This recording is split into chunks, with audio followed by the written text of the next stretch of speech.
अभिष्टचिंतन सोहळा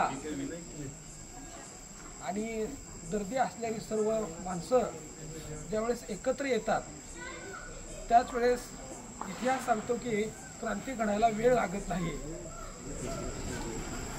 ज्याप्रमाणे स्वामी विवेकानंद म्हणतात की उठा आणि जोपर्यंत ध्येय प्राप्ती होत नाही तोपर्यंत थांबू नका।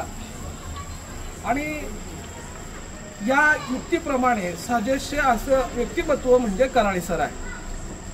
आता आम्हाला कराळे सर म्हणजे आमच्या शिवजन्मोत्सव समितीमध्ये येणारे व्यक्तिमत्व आम्हाला मनापासून मनापर्यंत आणि धनापासून विचारापर्यंत सहकार्य करणारे म्हणजे व्यक्तिमत्व म्हणजे कराळे सर आहे। परंतु या ठिकाणी ज्या आदरणीय गुरुवर्यांनी जी मनोगत व्यक्त केली त्यावेळेस वाटलं की कराळे सर अजून सुद्धा आतापर्यंत आम्हाला नदीच वाटत होती परंतु समुद्र आहेत आणि आमच्या टाकळीचं नशीब आहे गुरुवर्य कराळे सर।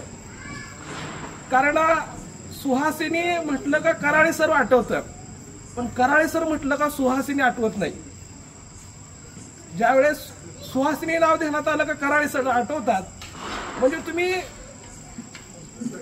तुमच्या ब्रँडची एवढी छाप आमच्या गावातल्या लोकांवरती आहे। आमचं गाव तसं बघायला गेलं तर या 10-15 वर्षामध्ये सुधारलेलं असताना या गावामध्ये तुमचं इतिहास करणं आणि APJ अब्दुल कलाम सांगून गेले त्यांच्या अग्निपंख पुस्तकात असं म्हणतात इंतजार करने वालों को उतना मिलता है, इंतजार करने वालों को उतनाच मिलता है जितना कोशिश करने वालों से बच जाता है। आज कराळे सरांनी बऱ्याच जणांना वाटतं कराळे सरांसारखं व्हायला पाहिजे, कराळे सरांसारखा ब्रँड पाहिजे। अरे परंतु कराळे सरांसारखं टाक्यावरती घाव सोसून घेणारं ती वेदना सहन करणारं सुद्धा मन शरीर आणि तेवढा वेळ आपल्याकडे ताकद असणं तरच माणूस घडतो। कुणालाही स्वप्नपूर्ती होत नाही आणि असं व्यक्तिमत्व ज्यावेळेस वेदना आणि त्याच्यातली वेदनेचे ज्यावेळेस दुःख एकत्र येऊन माणूस चालत असतो पुढे जात असतो त्याच वेळेस तो यशाच्या शिखरापर्यंत पोहोचतो। आमच्या शिवजन्मोत्सव समितीचं देखणं रूप याच्यामध्ये पडद्यामागचं कलाकार म्हणजे कराळे सर आहेत। आणि मला विशेष म्हणजे भावलं सर तुम्हाला आता आठवलं हे सर ज्यावेळेस बोलत होते कारण माणूस बोलताना ज्यावेळेस भावनेतून बोलतो ना त्यावेळेस त्याच्या हृदयापासून त्याची तार छेडत असते। आणि ज्यावेळेस मलाही वाटलं मी आता काय बोलू, माझे गुरुवर्य अमोल देठे सर म्हणत होते की सागर सर तुम्ही बोलायला पाहिजे।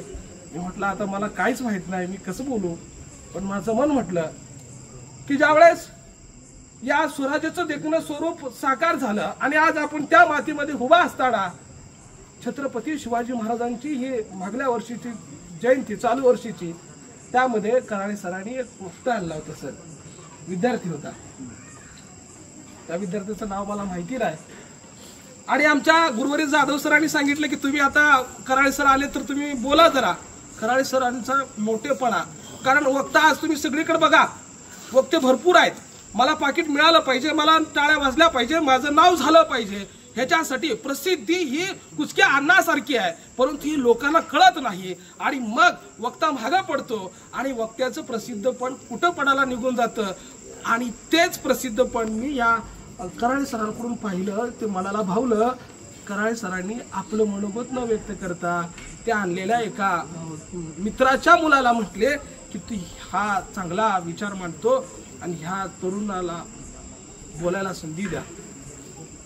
त्या तरुणानं चांगले विचार मांडले सरांनी। असं आतापर्यंत 2-3 विचार आमच्या गावामध्ये आणून लोकांना आमच्या शाळेतल्या पोरांना एक भाषणाची व्याख्यानाची आवड निर्माण झाली। कराळे सर तुमचं भरपूर आमच्या गावावरती असंच सहकार्य उपकार राहू द्या आणि तुम्हाला आमच्या शिवजन्मोत्सव समितीकडून खूप खूप शुभेच्छा देण्यासाठी आम्ही आलो। आमच्यावरती असंच प्रेम राहू द्या, चुकलं वाटलं तर माफ करा। धन्यवाद।